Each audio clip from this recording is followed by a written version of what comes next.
The big three being among some of the most debated characters in all of fiction, with the only characters rivaling this being people such as Son Goku, who's considered as the father of the battle shonen manga genre, and Superman, oftentimes considered as the archetype for what a hero should be, and as the inspiration for many upon many stories due to his influence. One thing I would like to make clear is that regardless of the thumbnail, this is a battle royale. In this video, I'll be going all three of the most concrete and agreeable scales for all three of these combatants, such as Universal Naruto and Ichigo, and Large Planetary Luffy. I'll be excluding Multiversal Ichigo and Naruto, as I do think both of those arguments are winks, in addition to Star Level Luffy as well. Once again, make sure to listen to more of the things that I say, and why I state them, and lastly, and most of all, enjoy. Naruto Uzumaki is able to combat against the progenitor and mother of all chakra, Kaguya Otsutsuki. Kaguya, within a later portion of the war arc, is shown to be able to not only destroy her genesis or main dimension, with this dimension having a star and moon within it. This is not only shown within the official OVA at the end of the Naruto manga and continuing within Boruto, but however within the manga itself when Sasuke is pulled into the second dimension in his battle against Kaguya. If you don't think Kaguya created all 6 of these dimensions via some translation issues with the Viz in the data books, we also know she's able to destroy and recreate at least the main or genesis dimension when she was planning on sacrificing the legs of Team 7. We also know that this dimension is an actual time space, and it's directly stated by not only Obito, but Zetsu, Naruto, and Kakashi as well within the English version of the manga, but as well within the original kanji of the original Japanese manga as well. Naruto, as a teen with a newly acquired 6th path Sage Mode power, is able to go toe-to-toe with this very Kaguya, but at one point even overpower her, with Kaguya even calling him the problem in the fight and needing to separate him apart from the likes of Sasuke. However, this could also be due to how the seals work on their respective palms, so take this how you will depending on your interpretation of the fight, and depending on your interpretation of how Naruto reacted to the likes of Kaguya in their fight. With Kaguya being able to destroy this said dimensions with a star and moon within it being a space-time, then yes, it should be Universal in AP and arguably DC, with Naruto also scaling to this via the aforementioned feats I said prior. One thing I would like to mention is that Kaguya's dimensions are not infinite, nor does size matter in the topic of dimensionality. This is a misconception due to websites such as Vsbattle Wiki and character stats and profiles. However, this is not truly the case in actuality. The likes of 4 is inaccessibly above the likes of 3, and this would be the same for 4D and 3D. This is also why people often believe a third dimensional being, with such as ourselves, cannot hope to interact with someone of the 4th dimension. This is also why regardless of the size, one would still be above the other in terms of high universal plus levels of power, and would automatically be in the uni plus ranges of power due to how dimensionality truly works and the inaccessible cardinal between them. Kaguya's dimensions are never shown to be infinite either, with the main argument being that Sasuke wasn't able to teleport between the 2 dimensions, seeing how he can only travel through finite distances. The conclusion would mean that the dimensions are infinite. However, this is not truly the case in actuality, as I said prior. Sasuke is never shown to have the ability to open time-space portals until Boruto. The only form of teleportation Sasuke would have would be the Emeto TJ Kara, which is only shown to swap places with things which Sasuke didn't have at the time. This is also the reason why Sasuke needed Sakura's jacket in order to make it to the other side, in order to even teleport in the first place. Not only is Sasuke not shown to have the ability of creating transportation portals in Naruto, but Sasuke is also directly stated to be still mastering and learning the abilities of what his Rinnegan are in specific, due to the fact that it is answered by Hagoromo's Sage and 6th Path Chakra. Speaking of 6 paths, Naruto in the last is able to beat up the last descendant of Hamura, Toneri Otsutsuki, in just his Biju Sage Mode transformation from the war arc. The reason this is impressive is due to the fact that within the 4th data book, it stated that the cloakless Sage and 6th Path Chakra mode Naruto used against the likes of One-Eyed Madara when he first awakened it far surpasses anything the prior Biju Sage Mode transformation can accomplish. Furthermore, this same Toneri is stated to have chakra comparable to that of a 10-tails god tree and Shinobi Alliance absorbed Kaguya, and is stated to be the strongest enemy Naruto has faced, which would include the aforementioned Kaguya, as I mentioned earlier. This is further backed up with the last novels and Sasuke Shinden novels, both canon to the main Naruto franchise and timeline, is said to have enough power to take on Kaguya level beings on his own, with Sasuke previously getting a one-shot out of his Susanoo by an even weaker Kaguya than the one that fought DMS Kakashi within the final portions of their battle. This same Toneri stated on multiple occasions within the very movie to be able to destroy not only the moon, but the earth as well, because he thought the way they were using their chakra wasn't the way Hamura and Hagoromo intended to, and the quote-unquote Sage of the Sixth Path had failed in his mission, but as I said prior, would ultimately get one-shot by Naruto and lose. However, in Boruto, the Otsutsuki would then get expanded and extrapolated upon, and the higher-ups to Kaguya and those that she feared would come for her in the form of Kenshiki, and Momoshiki would come to Earth due to Earth's spatial curvature going from a 10 to an overall 16. Momoshiki and Naruto then face off, where a base weakened Naruto was able to go toe-to-toe with an amped fused Momoshiki. Keep in mind, within the Boruto novels, Momoshiki is stated 3 times to create a parallel dimension. We even see this parallel dimension with redshifts and nebulas within it. Within a fictional formatting or setting, a parallel dimension is defined as a self-contained plane of existence, often called a multiverse. However, within Naruto, this isn't the case, and is oftentimes just referred to as a normal parallel universe. Naruto is then able to overpower him within his weakened Sage of the Sixth Path state I extrapolated upon prior, meaning yes, Naruto would be on these universal ranges of power consistently within both Naruto and Boruto. Naruto would then fight against the likes of Ichigo Otsutsuki and would then get beaten up along the likes of Sasuke. With almost no hope in sight, Kurama would then propose to use a form called Baron Mode, with Naruto and Kurama's chakra serving as the kernels for a whole new type of energy called nuclear fusion. Nuclear fusion being a nuclear reactant in which 2 or more atomic nuclei particles either fuse or transform into subatomic particles. The difference in mass between the reactants and products is manifested as either the release or absorption of energy. This would also be the reason as to why Naruto absorbs life energy like he did against Ishiki instead of releasing it. Nuclear fusion is also the process of energy that quietly powers the likes of stars, with the process being around 500 million times with the amount at 2 atoms clashing together regularly. Keep in mind, to even hope with destroying a star, it would take 10 to the 41 joules of energy to even overcome its GBE and or gravitational binding energy field and completely destroy it. This would mean that Naruto would then gain an almost entire star-level amp on top of his already base power, which would quantify up to millions upon millions of times of an amp if you took nuclear fusion's amp hyper literally and used the textbook definition of what nuclear fusion actually is. However, I'll leave this up into your interpretation. So with Naruto having these universal plus ranges of power via the Momoshiki and Kaguya scaling alongside the true dimensionality and the millions upon millions of times of an amp with Baron Mode, one may put into question just how fast Naruto is. Naruto characters have been fast and light to light speed since the beginning of part 1, with characters like Haku's ice mirrors being stated to move at light speed. This would hold up to be true due to the fact that he's able to intercept the likes of a rage amped, Sharingan amped Kakashi's Raikiri while mentally amped but physically weaker. Even if you don't think Haku's scaling is valid, as it's only stated that it's possible for Haku to reach these speeds, Itachi's water bullet is also stated to detonate at fast and light speeds. Naruto as a kid would be able to scale to this, seeing how in Naruto and KM0 is able to body Haku to the point where he's completely admits inferiority to the said Naruto, who doesn't even have 1 tail's worth of Kurama's chakra. This wouldn't even be the peak of Naruto's power within part 1, as Naruto would then achieve the likes of a 1-tailed cloak form, in which he would gain a 10 times amp on top of his already base monstrous power. However, during Shippuden is where the real scaling for Naruto's speed would really start to blossom, with characters like the Raikage being stated to move at near light speed within his V1's form in collaboration with B to perform the double lariat, and with the Raikage possibly reaching the likes of light speed or even surpassing it with his V2 transformation, and this would make complete and perfect sense. A newly acquired KCM1 Naruto would then go into speed with the likes of this V2 full power Raikage, which would make him at the very least faster than light.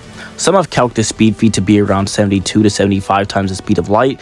However, I'll leave this up to your interpretation on if you think Naruto within this point of the series would truly be this fast. However, via the part 1 scaling I did prior, and with these characters already reaching those speeds early on, I wouldn't say it's inconsistent nor outlandish to assert.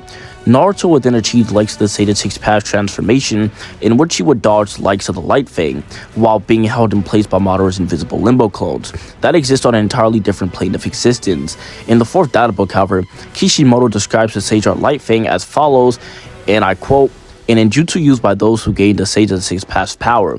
They emit a beam of light to bisect the enemy like a sharp-pointed fang. It cuts all things with the speed of light, making it impossible for the enemy to evade, even one swing." End quote. During the Naruto Rented in Light novel that came out in 2018, Naruto was able to dodge like the photonic light beams, with his translation stating, and I quote, "A bright red beam shot out, followed by a low hum as photons displaced molecules. Not knowing how to operate the bike, Naruto instinctively learned the bike and dodged it alongside with his body. The laser beam, without bending, passed right through Naruto's ear and immediately hit the fence of a private house." End quote. And again, all these feats and statements that I am conveying and providing within this video aren't new at all and are canon to the main timeline to Naruto's canonical continuity. This being all 5 Boruto light novels, all the Shippuden and Retsuden light novels, the last, Naruto Part 1 and 2, the Boruto movie, and later on the Boruto manga, and the sequel to Naruto, the Boruto anime. With this being said, it will again be consistent with not only the inverse scaling, but the narrative consistencies, with Naruto being this fast and even being fast and light within his own first, whether using calcs with KTM1 speed blitzing the Raikage, or Naruto dodging legs to the Sage Art Light Fang, that quote-unquote bisects the enemy like a sharp-pointed fang. It cuts all things at the speed of light. So yes, Naruto would in fact be this fast, and there's nothing that contradicts it. Ichigo Kurosaki, within his Vsbattle Lorde form, is able to cut the chains of hell. These chains of hell are thought to be unbreakable by Genryusai Yamamoto, the same Yamamoto who is strong enough to destroy the entire Soul Society, with the Soul Society housing multiple galaxies and a solar system within it. Even with this scaling provided, it's debatable on if Hellverse is canon, so I'll leave it up to your interpretation and opinion on if that's truly the case. However, canonically, Ichigo in this form is able to bleed the legs of the number 4 Espada Ukiura in his second resurrection. The reason this feat is impressive is because all Espada are forbidden to release under the canopy of Las Noches and aren't able to use Ceros, as it may or may not destroy Las Noches. The reason this is again impressive is due to how Las Noches is shown to have its own day and night cycles within it, and this would also solidify why the interior of Las Noches is bigger than the exterior, which is why Ichigo would put up to be star level and possibly solar system reaches of power. This second resurrection Ukiura that works as a makeshift Bankai, giving him an 100 times multiplier, as stated by Kisuke Urahara. Mugeto Ichigo, who stated in the data books to be the strongest thing in the series within that point in time, in which would include both the weakened and non-weakened Yamamoto, who threatened the existence of the Soul Society.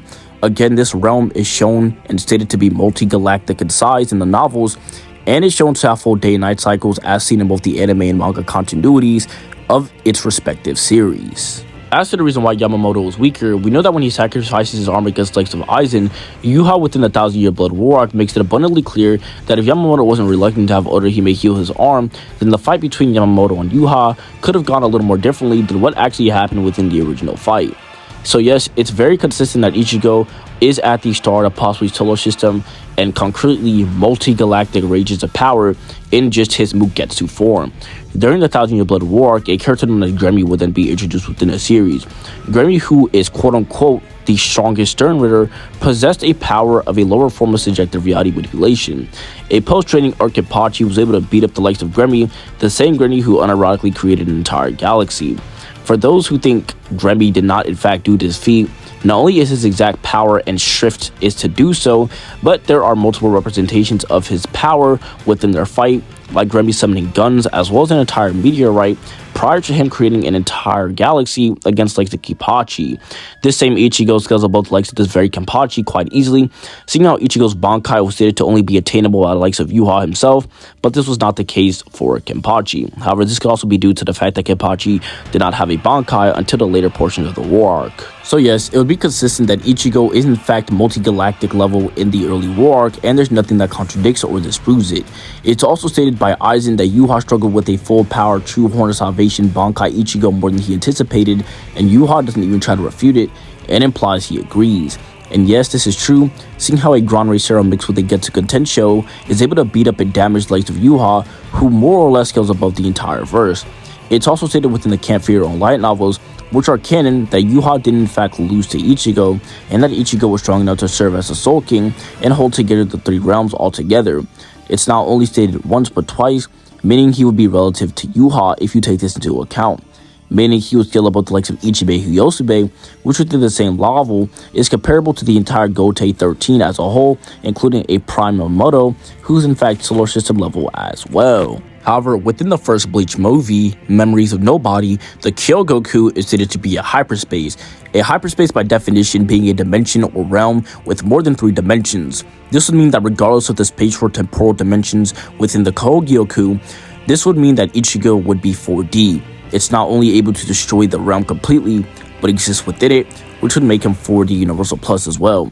For those questioning the validity and canonicity of this movie, it's stated within the manga to be extrapolated within the movie, and yet again within the Bleach Can't Fear Your Own light novel. So yes, Ichigo is universal in power. In the late parts of the Soul Society arc in the data books, it's stated that Ichigo's Bankai makes him move at lightning speeds against Byakuya. This would be consistent, seeing how Ichigo's Bankai power-up is shown to increase more of speed than any other stat, which is shown within Flash Epic against Byakuya and speed blitzing the aforementioned Byakuya, which he couldn't do prior. Ichigo is then able to react to and effortlessly dodge the Nagashi-on, which is stated to be a beam of light that transports hollows back to Wako Mundo. Later on in Wako Mundo, Ichigo is able to dodge the Sero. The Sero, again within its explanation data book, is stated to be a beam of light, which Ichigo is again effortlessly able to dodge.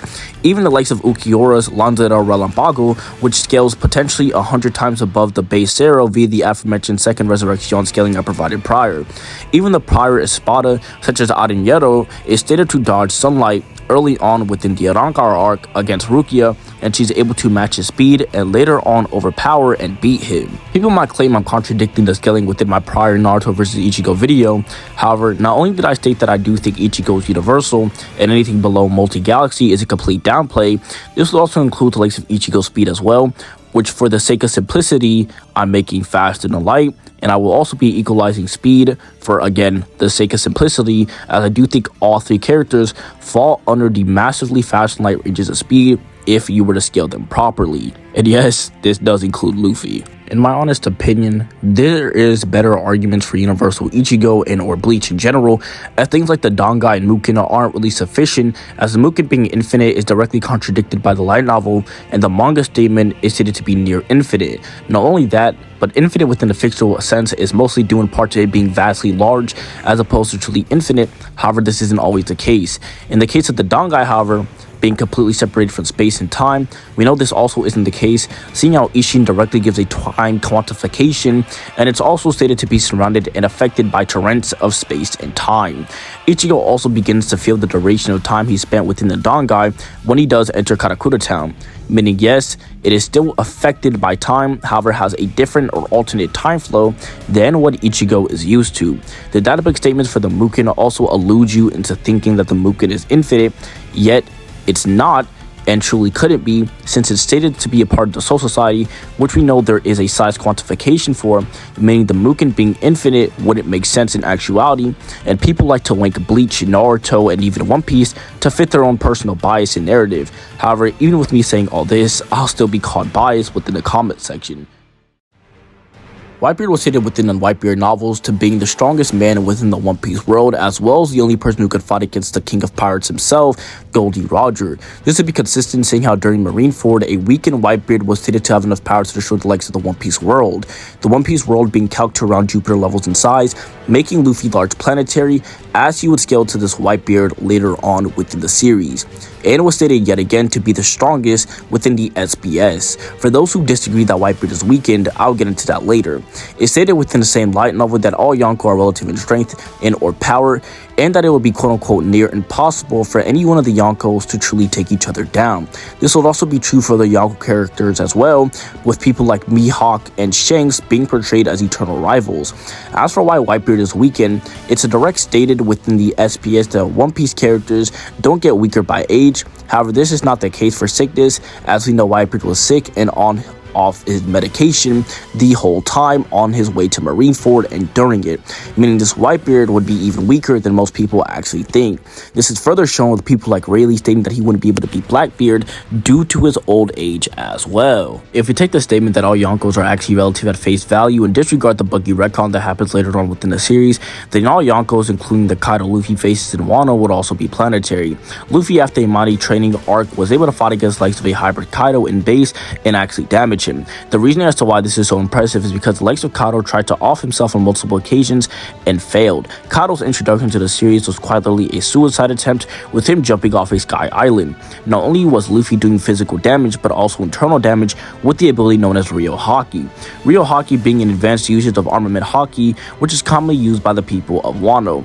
Although Ryo admission simply means Haki to them, its usage is very different. It allows the user to let Haki flow through their body calmly and emit it from one point, allowing them to break through even the toughest of defenses, which would also be a form of durability negation. With durability negation being certain hacks and or abilities that bypass conventional durability and directly attack the likes of the soul, spirit, or internal organs, and this is why Luffy's feat against Kaido is so impressive. To quantify how strong this Luffy is after a minor training arc, Luffy and Base is able to survive and thank a Thunder Bagua. A Thunder Bagua being the same attack that previously one-shotted a Gear 4th amped Rage Luffy.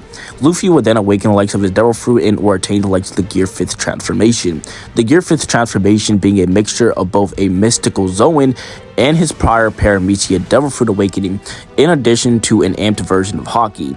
As for Toon Force, as I know that's going to be the most common thing on the video, Toon Force is the ability that refers to characters manipulating reality and or bypassing physical laws of nature in order to achieve impossible feats for comedic effects, with minor forms of Toon Force being shown with Luffy's eye sockets being stretched out of his eye sockets and playing with Kaido like a jump rope. Keep in mind, this is supposed to be one of the strongest characters within the verse. However, I'll let you decide if Luffy truly has Toon Force or not, and I'll leave it up to your opinion and interpretation based upon what the manga provides. Luffy, during his time within the likes of the Gearfish transformation, was able to accomplish feats such as jump rope the likes of a completely transformed Kaido, take a Boro breath that not only destroyed a mountain, but was also strong enough to make Luffy believe that he killed the entirety of the Straw Hats. Again, this would include people like Zoro and Sanji, who are portrayed to be the wings of Luffy, sort of like a right and left hand men. This same Luffy is also able to affect the likes of Kaido with his quote-unquote Toon Force and utterly slam him to the point where Kaido would have to awaken a whole new form, completely coated in both Haki and fire, which is stated to resemble the likes of magma.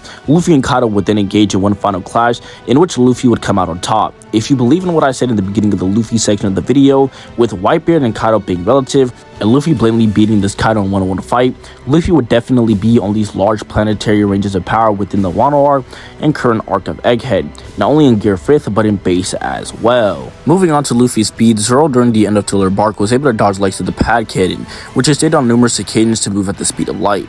I think everyone knows that current Luffy is way above the likes of this version of Zoro, so I'm not going to spend too much time on it. Luffy during post-time skip dodged likes of the past defeats light beams that were modeled after Kizaru's.